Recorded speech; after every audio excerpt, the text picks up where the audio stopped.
Hello guys, आज हम करने वाले एक और सवाल। तो ये जो सवाल है ना, ये बहुत ही इंटरेस्टिंग है क्योंकि ये सवाल ना मतलब थोड़ा डिफरेंट है। ठीक है, आपके सिलेबस के अंडर का सवाल है, बाहर नहीं है, लेकिन थोड़ा सा डिफरेंट है, थोड़ा सा ट्रिकी मैं मानता हूँ इसको। तो आप इस सवाल को एक अच्छा अटैम्प्ट दो। ठीक है, पॉज कर लो वीडियो को, अच्छा अटैम्प्ट दो, फिर ही इसका सोल्यूशन देखना, वरना मज़ा नहीं आएगा। ठीक है, बहुत आसान है, मतलब थोड़ा सा सोचोगे हो जाएगा ये सवाल। ठीक है, रीजनिंग सही देनी है, मेन बात ये है। चलो शुरू करते हैं। तो यहाँ पर सवाल क्या कह रहा है, देखो, इफ़ अ फंक्शन रियल से real is a continuous function satisfies the equation this for all x belongs to real number. If this is true then which of the following is necessarily true is are necessarily true।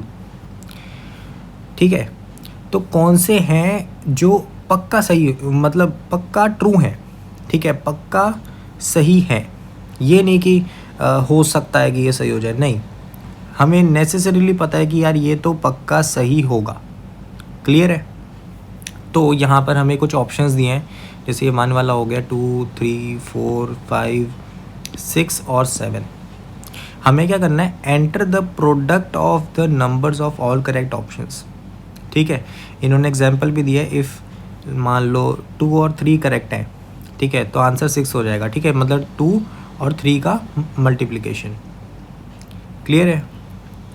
तो यहाँ पर सवाल को तो हमने पढ़ लिया, ठीक है, बहुत अच्छे से ईज़िली पढ़ लिया, लेकिन इस सवाल में हम करें क्या।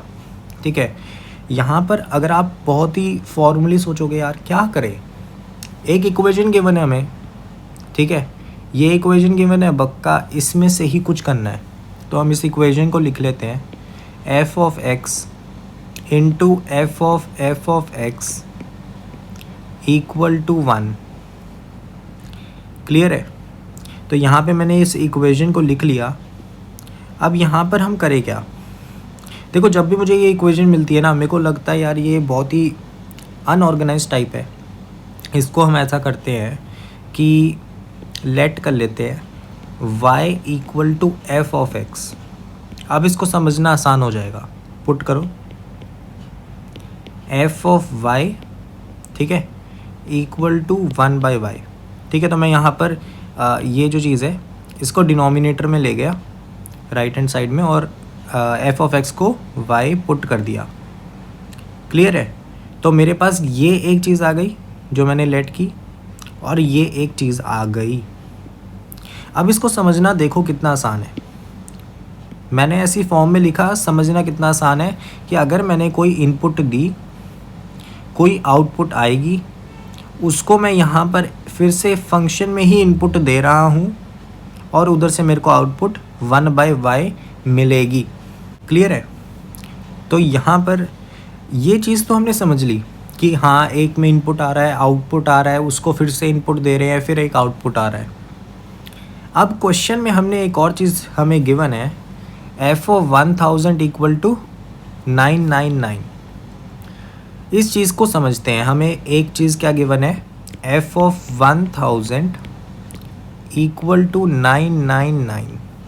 मतलब अगर मैं x को 1000 भर दूं तो आउटपुट 999 आ रहा है। इसका मतलब क्या हुआ, इधर से आप क्या चीज़ बता सकते हो मुझे, आप बता सकते हो कि भाई जो 999 वाला एलिमेंट है वो रेंज को बिलोंग करता है। सही बात है ना, कि जो फंक्शन की रेंज होगी उसमें 999 आएगा। क्लियर है। अच्छा, अब तुम्हें ये चीज़ पता लग गई। अब 1000 डाल दो इस पहली इक्वेशन में। ठीक है, तुमने डाला y equal to F of 1000, वो किसके बराबर है, 999 के। तो y की वैल्यू 999 मिल गई, उसको उठाकर यहाँ पर डाल दो।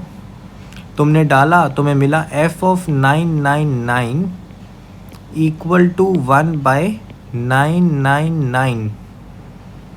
क्लियर है, ये चीज़ तुम्हें मिल गई। जैसे ही ये चीज़ तुम्हें मिली, अब यहाँ पर क्या चीज़ मिल गई तुम्हें कि 1/999। तो यहाँ से तुमने क्या निकाला कि अगर ये चीज़ मुझे मिल गई तो इससे मैं क्या कह सकता हूँ कि यार जो 1/999 है ना, मतलब 1/999 also belongs to the range of the function. Clear है? क्योंकि ये इस फंक्शन की आउटपुट आ गया ना। क्लियर है? मतलब मैंने इस फंक्शन के इनपुट में कुछ डाला, मुझे आउटपुट में ये मिल गया, मतलब ये रेंज को बिलोंग करता है। क्लियर है? तो मुझे ये मिल गया कि ये एक तो 999 है रेंज के अंदर, एक 1/999 है। क्लियर है? अच्छा, तो यहाँ से मेरे को ये 2 एलिमेंट्स तो मिल गए। यहाँ पर अब हमें थोड़ा सा सोचना है। मुझे मिल गया 1/999 and 999 belongs to the range of the function. Clear है? अब यहाँ से मुझे एक थ्योरम यूज़ करनी है जिसका नाम तो काफ़ी बच्चों को पता भी नहीं होगा,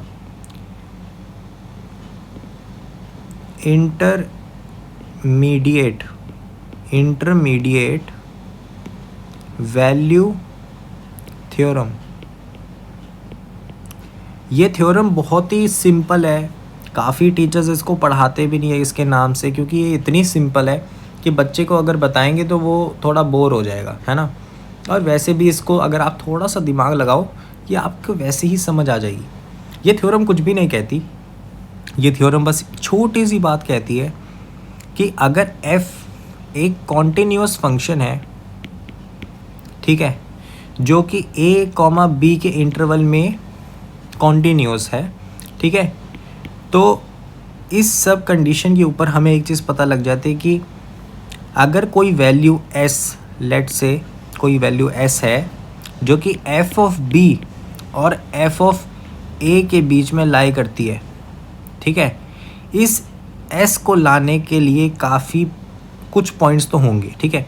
there exist some x at which the value of f of x will be s। मतलब सिंपल सी बात अगर मैं तुम्हें ग्राफिकली समझाऊँ यही, ठीक है। लेट से यहाँ पर हमारे पास a है, ठीक है, और यहाँ पे लेट से हमारे पास b है। तो यहाँ पे मान लो ऐसे कोई फंक्शन जा रहा है। क्लियर है? तो यहाँ पर कोई वैल्यू, यहाँ पर ये f ऑफ a वाली वैल्यू आ गई, यहाँ पर हमारे पास क्या आएगा, f ऑफ b वाली वैल्यू आ गई।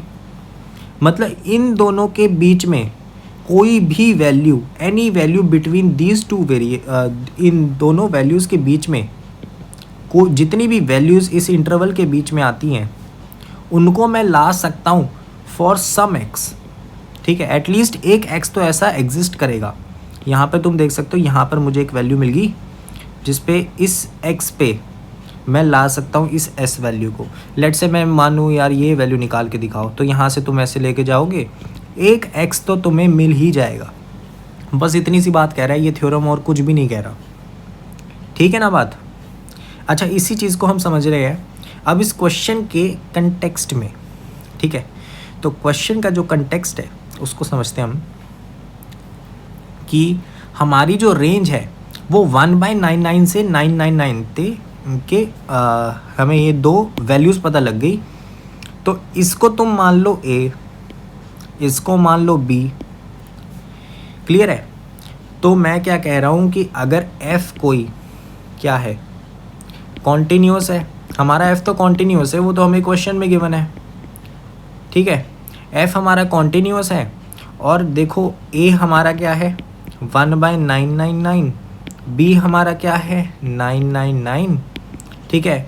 तो मैं कहूँगा कि यार जो भी वैल्यूज़ हों, ठीक है, मुझे इतना पता लग गया कि भाई जो मेरी रेंज होगी, ठीक है, ठीक है, ये a मेरा क्या है 1/999, b क्या है 999, मतलब मेरी जो रेंज होगी वो f ऑफ 1/999 एंड जो f ऑफ ये b क्या होगा f ऑफ 999। इसके बीच में तो होएगी, ठीक है। तो मतलब मेरे पास ये आ गया कि F of 1/999 comma F of 999, इसके बीच में जितनी भी वैल्यूज़ आ रही हैं वो मेरा फंक्शन निकाल के दे देता है, ठीक है। तो ये सारी वैल्यूज़ बिलोंग करती है मेरी रेंज को। क्लियर है? इस चीज़ को मैं अच्छे से समझाता हूँ। पहले इसको वैल्यू डाल के देखो। हमारा एफ ऑफ वाई क्या था, 1/y, तो यहाँ से वैल्यू आ गई 999 और 1/999, ठीक है। तो थोड़ा सा लिखने का तरीका उल्टा हो गया, इसको सीधा कर लेते हैं। 1/999 999, तो इसको मैं कह रहा हूँ कि ये तो हमारी रेंज के अंदर डेफिनेटली आते हैं। मैं ये पक्के तरीके से कह सकता हूँ। इस चीज़ को ग्राफिकली समझो। यहाँ पर लेट से यहाँ पर मैंने वैल्यू दी, ठीक है। ये हमारे पास है 1/999 और यहाँ पर हमारे पास वैल्यू है 999, ठीक है। तो यहाँ पे ऑब्वियसली हमारा जो फंक्शन है वो कैसा है, हमारा फंक्शन क्या है, F of Y equal to 1/y, तो वो एक डिक्रीजिंग है, ठीक है। तो आप ऐसा मान लो, ऐसा है। क्लियर है? तो यहाँ से हमारे पास क्या निकल के आता है, हमारे पास निकल के आ जाता है कि एफ ऑफ, यहाँ पर देखो किसकी वैल्यू आ रही है, 999 की, और यहाँ पे एफ ऑफ 1/999। मतलब उस थ्योरम के हिसाब से मैं इसके बीच में कोई भी वैल्यू लेकर आ सकता हूँ, ठीक है। क्लियर है? इस चीज़ के बारे में मुझे कंफर्म है कि इसके बीच में जितनी भी वैल्यूज़ आ रही हैं वो सारी मैं लेकर आ सकता हूँ, और लेकर आ सकता हूँ कोई वैल्यू मतलब वो रेंज के अंदर है, ठीक है। अब देखो, मान लो यहाँ पे तो हमारा फंक्शन ही बहुत आसान है। कुछ कहोगे यार कि यार फंक्शन आपने ऐसे कैसे प्रिडिक्ट कर लिया कि यही आपकी एग्जैक्ट रेंज है। मैंने बोला एग्जैक्ट रेंज नहीं है, ये पूरी रेंज नहीं है। मैंने बोला बिलोंग्स टू रेंज, रेंज के इक्वल नहीं कहा है। मैं श्योर नहीं हूँ इसके बारे में। देखो, हो सकता है मेरा फंक्शन ऊपर से ऐसे जा रहा हो, है ना, मतलब मैंने ये वाला हिस्सा कंसीडर नहीं किया है जो ऊपर आएगा ऐसे, ये वाला जो हिस्सा होगा जो वाई में आएगा, ठीक है, ये वाला हिस्सा ये मैंने कंसीडर नहीं किया है। मैंने ये नहीं बोला ये पूरी रेंज मैंने निकाल दी। मैंने बोला कि यार इतने तो रेंज के अंदर डेफिनेटली है, हो सकता है इसके एक्स्ट्रा हूँ, ठीक है, थोड़े से ज़्यादा हूँ, थोड़े से कम हूँ, मैं उसके बारे में श्योर नहीं हूँ। मैंने बोला कि बस मुझे इतना पता है कि कोई ना कोई वैल्यू मैं इसके बीच में ला सकता हूँ फॉर सम एक्स जो कि ए और बी के बीच में है, ठीक है। कोई ना कोई मैं एस लेकर आ सकता हूँ इन दोनों वैल्यूज़ के बीच में। तो ये चीज़ पॉसिबल है कि ये सारे जो है मेरे रेंज के अंदर है, लेकिन और किसी के लिए मैं कंफर्मेशन नहीं दे सकता, ठीक है। तो सिर्फ इंटरमीडिएट वैल्यू थ्योरम ही मुझे बताती है कि मेरे आंसर में कितनी वैल्यूज़ डेफिनेटली हैं, ठीक है। और वैसे भी यार ये बहुत ही सिंपल सी बात है। देखो यार, मैं बस इतना कह सकता हूँ कि यार इन सबको लेफ़्ट में ले जाओ, है ना, इतने तो पक्का आ जाएंगे, इतने तो पक्का है कि रेंज के अंदर है। बाकियों का मैं कुछ नहीं कह सकता, सिंपल सी बात है, ठीक है। तो यहाँ से हमारे पास सिंपल सी बात निकल के आती है कि हाँ, एक और चीज़ यहाँ पे बहुत ही इंटरेस्टिंग है कि यहाँ पे मैं रेंज की बात कर रहा हूँ। अब समझते हैं बात को अच्छे से, क्योंकि हमारा फंक्शन जो है वो बहुत ही अच्छा है।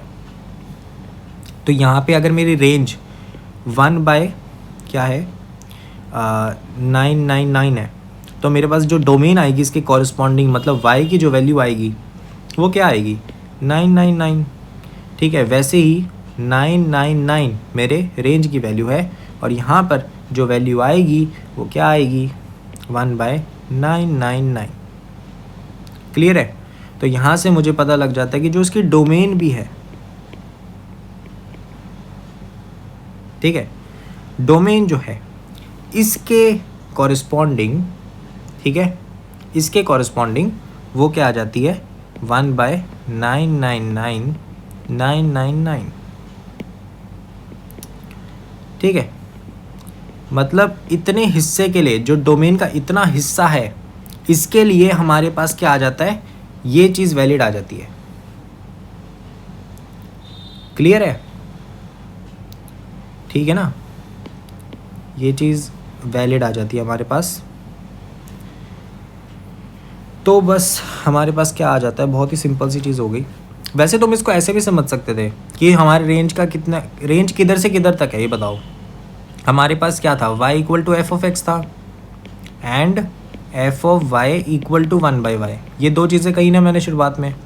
अच्छा, डोमेन, मान लो डोमेन को प्रूव करना है तुमने, ठीक है, कैसे करोगे, तुमने ये प्रूव कर दिया कि जो 999 है और ये 1/999, ये जो इंटरवल है ये क्या है, belongs to range of F of x, है ना।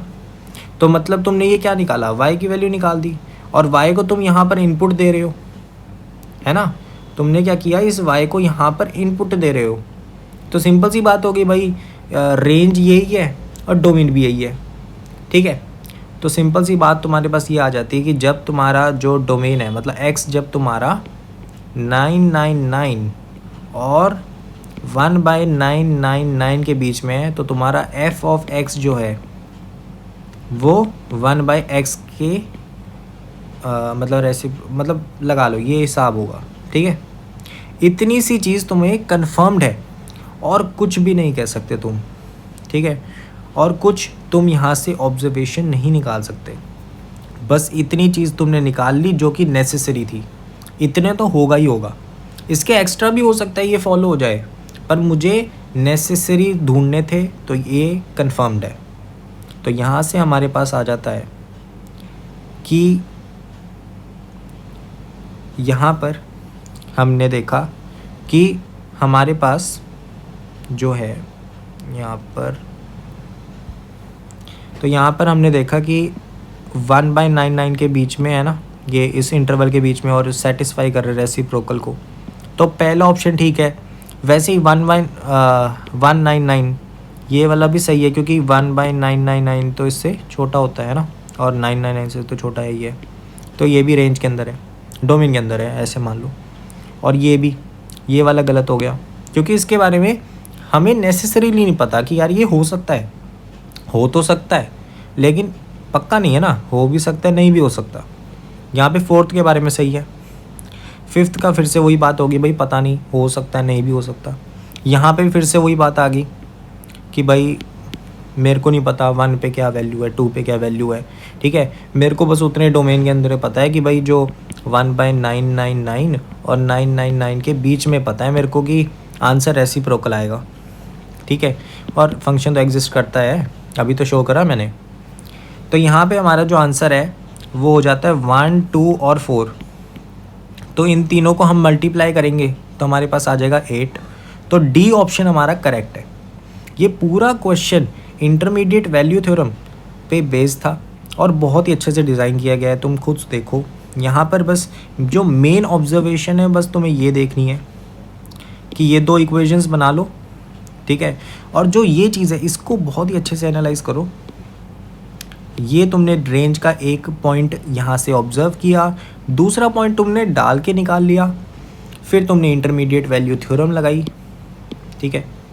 एंड इंटरमीडिएट वैल्यू थ्योरम लगाने के बाद तुम्हें पता लगा कि ये जो पूरा हिस्सा है ये रेंज का हिस्सा है। तुमने ग्राफिकली भी इस बात को समझ लिया कि इतना हिस्सा तो पक्का रेंज के अंदर आएगा, इसके एक्स्ट्रा भी हो सकते हैं इसके अलावा भी, लेकिन उनके बारे में मैं श्योर नहीं हूँ। फिर अपने पास आ जाता है कि डोमेन को कैसे प्रूव करें, उसमें तुम डाल के देख लो। क्लियर है, यहाँ पे तुम डाल के देख लो और तुमने यहाँ पर लास्ट में ये चीज़ निकाल ली। तो बहुत ही बढ़िया क्वेश्चन है और आई होप सो कि तुम्हें अच्छे से समझ आ गया होगा। इंटरमीडिएट वैल्यू थ्योरम ज़्यादा टफ नहीं है, तुम प्रैक्टिकली सोच के देखो, बहुत ही आसान है कि मतलब तुम उस रेंज के बीच की कोई भी वैल्यू किसी एक एक्स पे एटलीस्ट लेकर आ सकते हो, क्योंकि वो कॉन्टिन्यूअस है ना। यहाँ पे जो मेन बात है कि वो कॉन्टिन्यूअस है। अगर ये कॉन्टिन्यूअस यहाँ से टर्म हटाई जाए तो इस थ्योरम का कोई सेंस नहीं बनता, ठीक है। तो यहाँ से आई होप सो कि पूरी वीडियो क्लियर हो गई होगी, पूरा जो सिनेरियो है इंटरमीडिएट वैल्यू थ्योरम का वो क्लियर हो गया होगा। इस थ्योरम की भी अपनी एक इम्पॉर्टेंस है, ठीक है, देखने में बहुत ही आसान है, लेकिन ऐसे क्वेश्चन जैसे मैंने आपको अभी दिखाया इसमें सोचना मुश्किल हो जाता है इस थ्योरम को, है ना। तो ये क्वेश्चन बहुत ही अच्छा लगा मुझे, आप इसको स्टार मार्क करके रख सकते हो, रिवाइज़ करने के लिए बहुत ही बढ़िया रहेगा।